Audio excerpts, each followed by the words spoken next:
A salvação pela fé. Tudo o que Deus concedeu ao homem é pura graça, gratuita, imerecida, nascida exclusivamente do seu amor.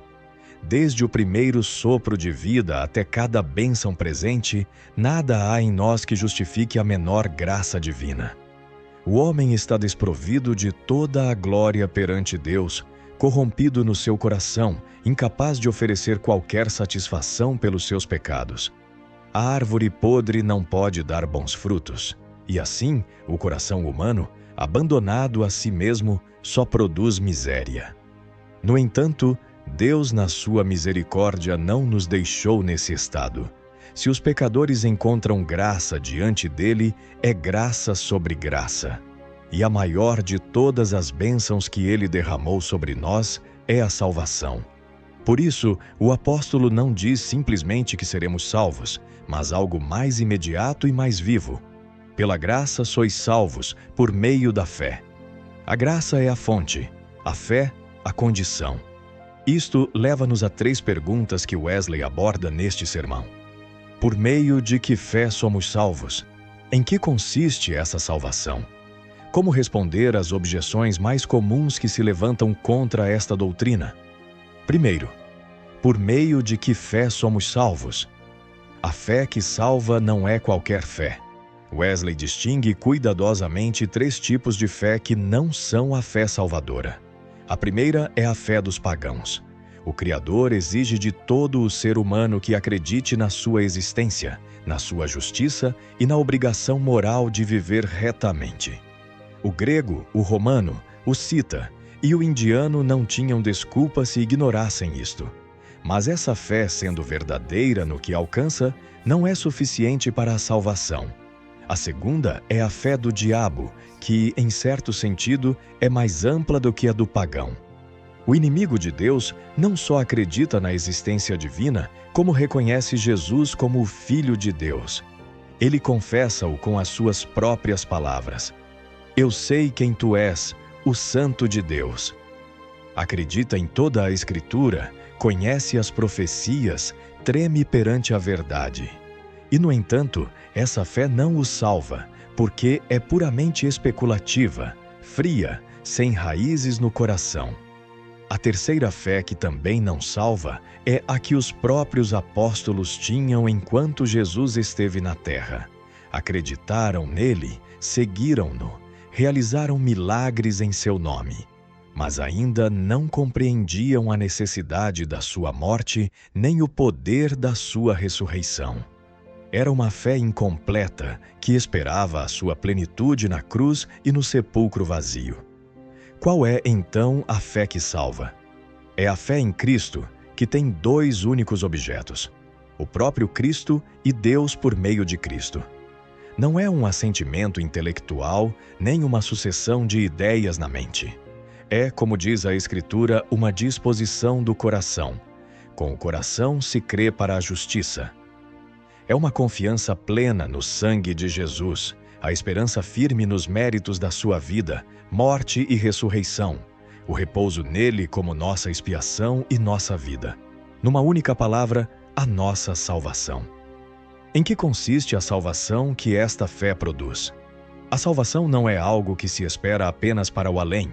É uma realidade atual. O apóstolo não diz, sereis salvos, mas sois salvos. É algo que se obtém nesta terra, neste momento, por aqueles que participam da verdadeira fé. E essa salvação consiste, em essência, em ser libertado do pecado. Não de alguns pecados, não dos mais visíveis ou dos mais socialmente repreensíveis, mas de todos. Do pecado original e do atual, dos passados e dos presentes, da culpa e do poder. Chamarás o seu nome Jesus, porque ele salvará o seu povo dos seus pecados. O primeiro aspecto desta libertação é sermos salvos da culpa dos pecados passados.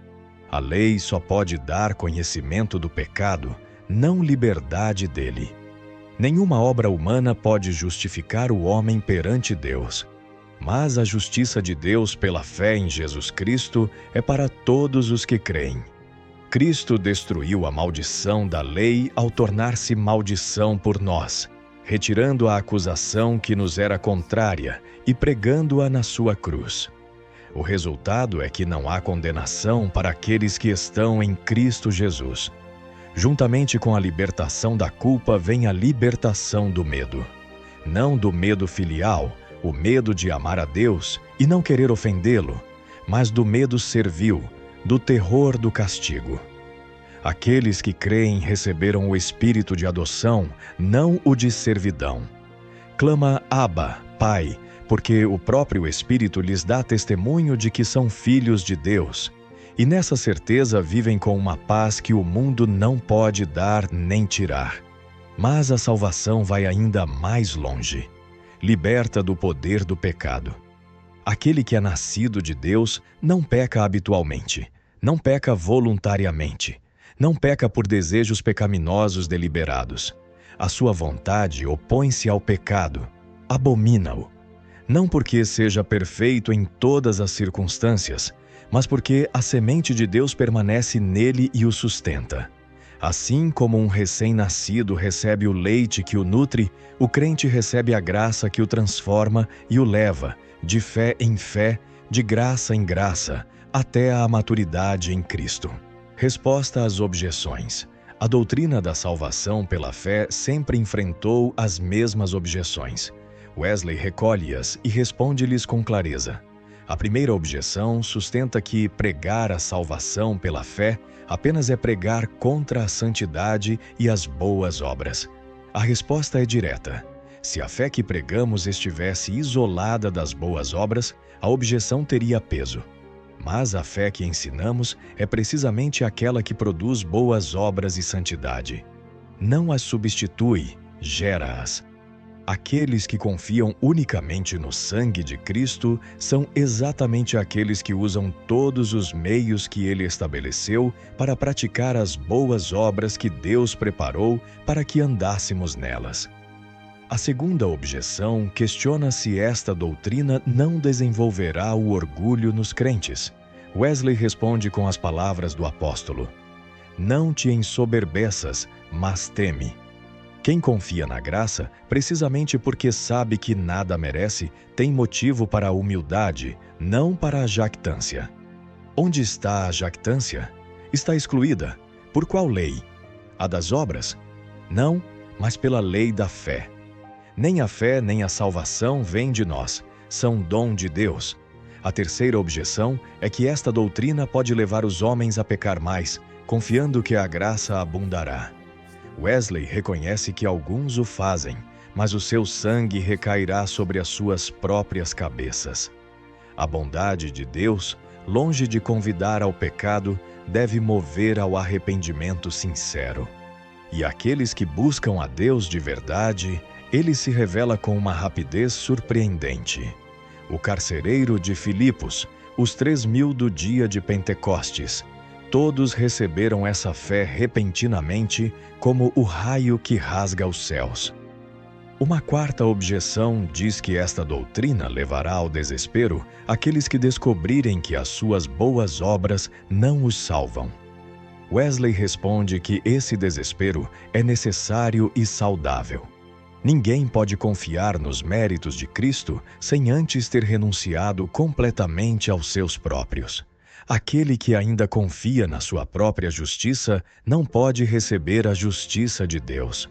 O desespero de si mesmo é a porta que se abre para o Evangelho. Por fim, disse que esta é uma doutrina pouco consoladora. Wesley responde com uma pergunta: há doutrina mais consoladora do que esta? Todo aquele que nele crer não será envergonhado. Misericórdia para todos. Para Zaqueu, o ladrão público. Para Maria Madalena, a pecadora conhecida. Para qualquer alma que, neste momento, sinta que ninguém conseguiu consolá-la. Deus não desprezará essa oração. Talvez, muito em breve, lhe diga: confia, filho, os teus pecados estão perdoados. A urgência desta pregação, Wesley encerra o sermão com uma advertência urgente. Esta doutrina deve ser pregada em todo o tempo, e especialmente no seu. Não existe outro fundamento além de Jesus Cristo. Não há exceção de pessoas, nem os pobres, nem os ignorantes, nem os jovens ficam de fora. Se é preciso excluir alguém, seriam os ricos, os sábios, os moralmente respeitáveis, que são precisamente aqueles que mais fogem desta pregação. Mas o mandato é claro: ide, pregai o evangelho a toda a criatura. O demônio sabe disso. Por isso ruge sempre que se prega a salvação pela fé. Por isso moveu céus e terra para destruir aqueles que a pregaram primeiro. Por isso usou todas as suas forças para amedrontar Martinho Lutero, que a reviveu. Mas a força de Deus aperfeiçoa-se na fraqueza. O crente, embora fraco como um recém-nascido, prevalecerá sobre o forte inimigo. Marchará para a frente sob o grande capitão da salvação, conquistando e para conquistar, até que todos os seus inimigos sejam destruídos e a morte seja tragada na vitória. Graças a Deus que nos dá a vitória por meio do Senhor nosso Jesus Cristo, a quem, com o Pai e o Espírito Santo, sejam dadas toda a honra, majestade, poder, domínio e glória, para todo o sempre. Amém.